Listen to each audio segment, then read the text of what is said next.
My grandfather committed suicide in 2019. I translated his diary and found out what he was hiding from us since back in 1958. This is his story.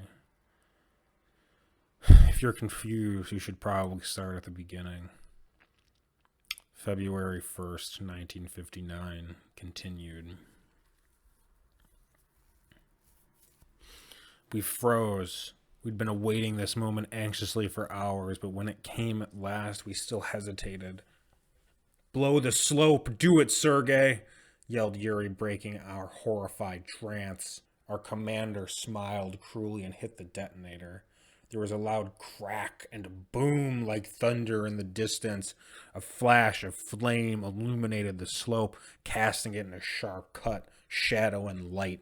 I covered my ears. There was a rumble that echoed across the mountain. For a second, the world held still. Then the whole slope above the tent began shifting, the vibrations setting off an unstoppable chain of motion. Tons of snow were moving, sliding down with an unsettling groaning sound. The mass gained speed and struck the tent with horrible force. Silence fell on the mountain. Slowly we picked ourselves up. The tension was palpable. We waited with bated breath. Did it work? I said finally, my voice hoarse. No one answered for a second, listening intently. Then Yuri whispered an answer. I think it did, he said. We should go A horrifying scream, louder than any before, cut through the night. My heart sank, a chill running down my spine. Yuri swore and Sergei drew his pistol. Looks like we're not done here yet, soldiers. Get ready. The tent bulged and then split as someone tore it open from inside. Figures streamed out, running towards our tree line. They weren't screaming. They weren't taken. But my heart sank as the last four shapes emerged from the ruined shelter. Four loud screams sounded across the mountainside once again. The things staggered through the snow, limbs uncoordinated, as if whatever force gave their bodies movement and strength was not used to these new hosts, but they were moving fast, following the fleeing hikers and heading straight for us. Prepare to fire, Sergei commanded, his voice cold as iron. If it moves, kill it. My surviving comrades kneeled in the snow, rifles trained on the incoming figures. With a crack of gunfire, we fired our first volley. We aimed with all the skill we had, trying desperately to make sure the hikers who hadn't yet been taken wouldn't die in our crossfire. One of the screaming ones went down, and I cheered only to curse in fear as his cry of insane pain was raised by another of the fleeing hikers. Were these things invincible? Would death only make them leap to a fresh target? Another volley set my ears ringing, and two more bodies fell to the ground. Their screams were silenced only for a second before a pair of the fleeing hikers stumbled, twitched, and took up the agonized cry. Panic spread through our group like wildfire. Discipline collapsed. The screaming men were getting closer, our gunfire doing nothing to stop their advance. First one, then two soldiers turned and fled into the forest. Then we were all running, terror seizing our minds in a horrible grip. We ran through the midnight forest, the screams of the following things echoing around us. I cried out as the ground below me suddenly fell away and I tumbled down a small slope. A stream ran at its bottom and I fell straight into it, ice cold tendrils immediately spreading throughout my body. My comrades ran after me, some falling as I had, some keeping their footing. Sergei stood beside me and lifted me up. What do we do? I said desperately, panic threatening to overwhelm me again. Sergei didn't have time to answer. Over the lip of the slope we had fallen down, four shapes appeared, and their screams were deafening. The next moments are only a blur in my memory. I remember desperate gunfire as the four slavering figures ran among us, their screams mixing with our own cries of fear and confusion. The corruption spread quickly, men falling dead, others taking up their inhuman shout. One memory is clear as glass in my mind. A screaming soldier I had known as Igor Pashenko staggered towards me, his mouth open in a disfiguring grimace. I stumbled backwards, tripping on my phone, tripping on a prone body and falling to the ground. I would have died. I should have died. But then Sergei jumped in front of me. He never panicked. He may have been cruel, a bastard, and a murderer, but he never panicked. As Pashenko screamed at him, Sergei aimed his pistol and began firing. His aim was flawless.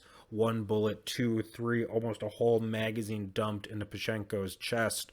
All but one shot as the soldier fell to the ground and whatever force had moved his muscles fled to find a new host. Sergei put the gun under his own jaw and fired. Then Yuri was picking me up. Run, Mikhail, run, back to the base. I didn't question his command, didn't ask why we would go back there. I fled, Yuri beside me as the screaming tore through the remainder of our group. We had gotten away, but the things were soon in pursuit. As we staggered through the snow, we could hear them, their agonized cries slowly gaining on us. My legs burned, weakness and cold sapping my strength. I would have given up and laid down, waiting for death if Yuri hadn't kept me going. We dashed through the ruined gate of our former base, the thing some 100 meters behind us. The darkness in the ruins was absolute, and we would have soon been lost if Yuri hadn't quickly found a battery-powered light.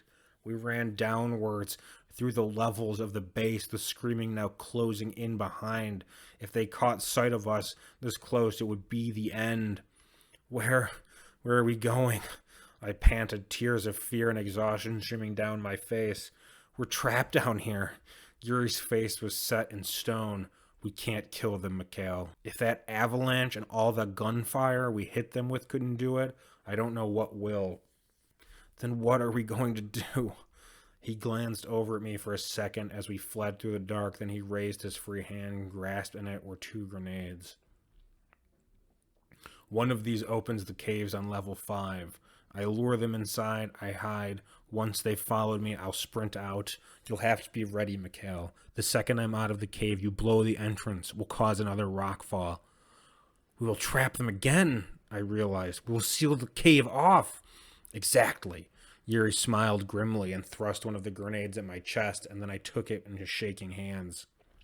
We tore into level 5. The ground was strewn with corpses, the dead left in the wake of the screaming one's escape, lying in heaps around us. Our pursuers weren't far behind. I could hear their thudding footsteps, their terrible cries. We were running out of time.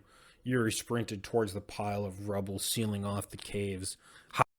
I leapt to the side of the room, taking cover behind an overturned work table. A dead body lay there, its eyes open in death. A grimace of shock and pain set on its face forever. A loud bang shook the whole level as Yuri blasted his way into the caves. The walls groaned ominously, their structure damaged. Thousands of tons of rocks above us pressed down with terrible pressure.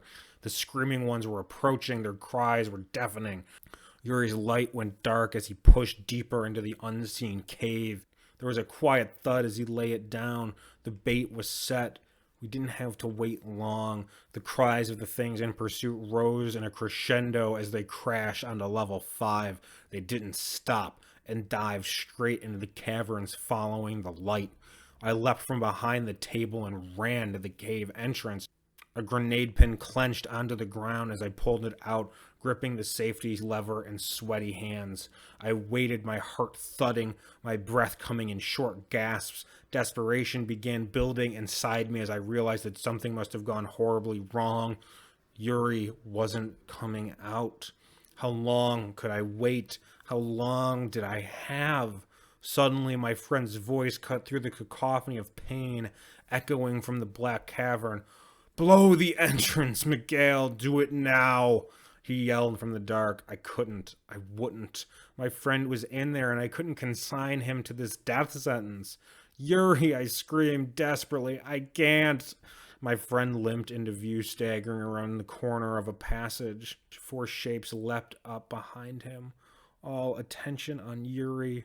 He hadn't been able to hide from them. We were out of time, out of options. "Do it, Miguel, you have to." He couldn't get any further. I saw one of the pursuing bodies collapse. Yuri twitched, staggered, and fell. Tears blinded me. I realized the safety lever. I released the safety lever and leapt back behind cover. There was a flash of light and a deafening boom. The screaming was drowned out. The wall shook and the cave collapsed. Tons of rock smashed down, shattering on the ground. A cloud of dust sprang up, setting my lungs on fire. I peered through it with watering eyes. The cave was sealed.